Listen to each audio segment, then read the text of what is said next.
This is Sneaker Gears. My name is Levi, and welcome to another episode of Running Gears, which we haven't had in about 2 months, and I apologize, guys. But today we're doing a direct review of New Balance's signature everyday runner, the 1080 version 10.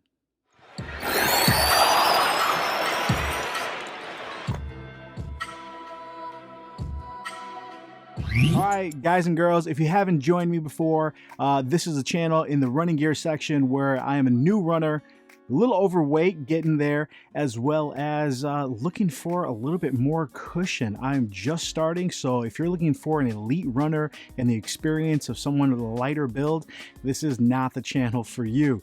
But if you're looking for someone who is trying to lose weight, who is just starting, and you want a perspective of someone who's been doing shoe reviews for years, hopefully this can help you out. So New Balance 1080 version 10. A lot of the numbers can be very confusing if you're just getting into running.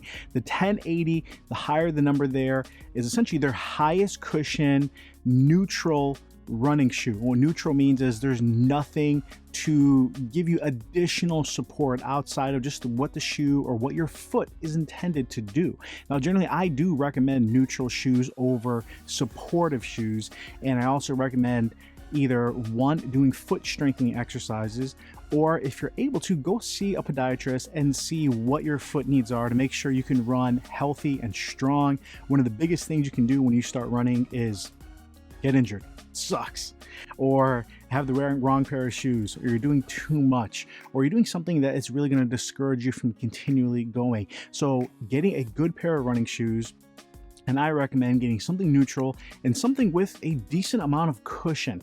You can always work your way up into getting something with less cushion, strengthening your feet, but you want more cushion, and that's where this guy comes into play. This, by the looks of it, you can tell is just a, let's see if it focuses here, a really what looks like high cushion, supposed to be really comfortable option from New Balance. It uses their new cushion called Fresh Foam X, and I think what makes this such a good option, where a lot of people say it's super comfortable, is the fit. It does come in widths, which is typical New Balance. You can get a really nice fit. I'm able to get a 12 double E versus doing a 12.5, which I have to do in a lot of my training and running shoes or basketball shoes. So 12 double E fits me absolutely perfect. This upper, which is a knit upper, let's see if it captures it there, is actually really forgiving, really breathable, has a nice bit of stretch to it, as well as has a good amount of midfoot support here, so it really locks you in. The heel cup isn't too hard, so it's not going to inhibit you. It's not going to have any irritation as it kind of sticks out there, you know, your duck bill, but it's still firm enough that it works. Everything works in this, so a lot of people enjoy this and say it's super comfortable because it is relatively lightweight, because it has a nice upper that moves with your foot, where the fit is very comfortable. And a lot of people confuse comfort with fit, but what I want to break down is not just that. As long as you get your right size, go true to size, New Balance is as accurate as you're going to come in the running industry. If you're wide, get a wide version. You're not going to have any issues. But I want to break down, how does it feel and how is the cushion? So a lot of running shoes today talk about having energy return or bounce back. I hate using the word responsive. I should do a whole video of that. But essentially, you're either looking for something that you can feel underfoot. You want something that's either going to feel soft, so you're not feeling that hard ground, that impact on your joints. You want something that's going to feel possibly bouncy, or it's actually going to help you into your next stride, where there's a lot of shoes that do that nowadays with a carbon fiber plate or some kind of mechanism, so it actually pushes you forward. Or it has a foam that is like running on a super bouncy ball, where as soon as you step on it, it's pushing you up, and they feel really awesome. The other side of that is shoes that have kind of an arc to them, where it allows you to roll through your stride, so it feels nice and easy. And essentially, they call that a meta rocker or a speed roll, or every company has their own glide roll. Asics, Hoka, Saucony, all the companies have something where the higher the stack height you have, you do want some kind of rounded outsole, so it just feels a little more fluid versus hitting the flat ground. The other side of the coin is just having something really flexible. And you can see some of these flex screws here where it just moves naturally with your foot. So there's all these combinations: shoes that move with you very naturally, shoes that have a rocker to it, shoes that push you forward or spring you forward. And how I would describe the New Balance 1080 version 10 is none of the above. So it has a little bit of a rocker. It does, and that's because it is relatively a high stack height shoe, but it's not rocking you forward. It still feels pretty natural.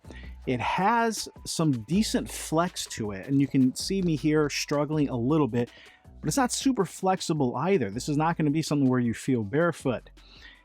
It has a lot of cushion, but it's not super soft either. It really isn't. If you're looking for a nice plush ride, this is not going to be it. If you're watching reviews where you have runners that are 120 pounds and they say it's super comfortable, it's super plush, guys, I'm pushing about 245. This is not plush at all. I would not describe that, but it does do a really good job absorbing impact. My knees don't hurt after a run.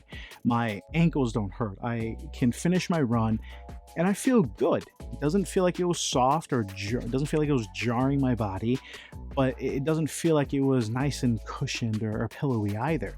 It's a nice balance. Now, as far as the bounce back or the energy return, there is a very, very slight amount, especially compared to some of the other versions. The 1080 version 9 didn't feel anything. This has, if you're looking for a bounce back ride, minimal. I would say on a scale of 1 to 10, a 1, maybe 0.5. I'll be comfortable at a 1.25 on a scale of 1 to 10 of bounciness. So you're getting a minimal amount of bounce. You're getting impact protection. You're getting some flexibility. You're getting a little bit of rocker. All in all, you're getting a shoe that is, I would describe as Breyers vanilla. It's all natural, tastes great, and I'm not a vanilla fan, but vanilla is the #1 flavor in America. It's the #1 flavor selling ice cream because people enjoy it. So you're not getting anything special from this shoe, but you are getting just a really good shoe. I can see people on both sides of the coin, from lighter weight and faster runners, saying, it's not quick enough. They wish it had more pop or more ground feel. And I can see newer runners or larger runners like myself saying, hey, there's not enough cushion to this. I wish it was more plush. And that's because this is right down the middle. So I don't think anybody is disappointed when they get this, unless you watch reviews and you had your mind onto having something that is really comfortable and very plush. You're gonna miss out on a lot other versions of shoes in the market that have a lot more cushion. Now, I do have my top 5 most comfortable running shoes in the market. You can check that video out. I'll put a link up here. But these are actually what I go to, kind of this and a Pegasus 37, as far as just your everyday runners, where this just feels natural. I'm not looking for something to push me forward. My feet are not hurting, so I'm not looking for something soft. I just want an everyday run that's going to allow me to run naturally. It's going to protect my body, my feet, and I know I'm going to feel good after the run, and I can go ahead and run again tomorrow. That's all you can really ask from a shoe. So I do enjoy it. No, it's not special, but it does the job really well. A lot of rubber on the outsole, so this is something that you're not going to have complaints. As far as, a lot of people buy a shoe and they're angry it doesn't last that long. This is not a shoe you're going to buy and, well, the one I got before fit me better. No, it's going to have you covered on the fit, get your right size, comes in multiple widths. It does everything really well. Now, a quick 2 things I would recommend if you're looking for something more plush. The instant shoe that comes to mind, and I have it right back here, is going to be something like the Hoka Clifton. This is the Clifton 6. You can also get something like the Clifton 7, which is essentially the same shoe, but I think just looks a little bit better. And that's going to give you a lot more cushioned ride. It feels plush, it feels soft, it's still a little flexible, but has more of a rockered feel. But if you're looking for that soft ride, you say, hey, I went running, the ground just punishes my knees, my back. That's not a bad option. Now, if you want to stay with New Balance and you want something a little faster, Something like the Fuel Cell Rebel is awesome. This one has a plate in it, which you can see right here. So it has a little more flick back. It's lighter. It uses their fuel cell cushioning, so actually it's a little bit softer, but it has a nice bounce back. It runs quick. Like, this is something that you could stay with New Balance, save some money, and have a quick shoe. And again, there's a lot of other options if you're looking for something a little bit faster. But that's when you start growing your shoe collection, your running quiver, where you have a daily trainer, you have your go-to. They can put as many miles as you want on. You can walk in this all day and then go for your run. I think these actually do look pretty decent on the style-wise. They have some decent colorways, but either way you go, this is going to fall right down the middle. And this is an awesome shoe to compare other shoes against, because you're going to have shoes that are going to be softer than this, bouncier than this, more flexible than this. Almost every shoe is going to do something a little better than this. This is everything pretty well. Guys, girls, if you like that video, please consider giving it a thumbs up, share that video, put your comments down below. Let me know if you have any questions. And I apologize for not having a video here in a few weeks.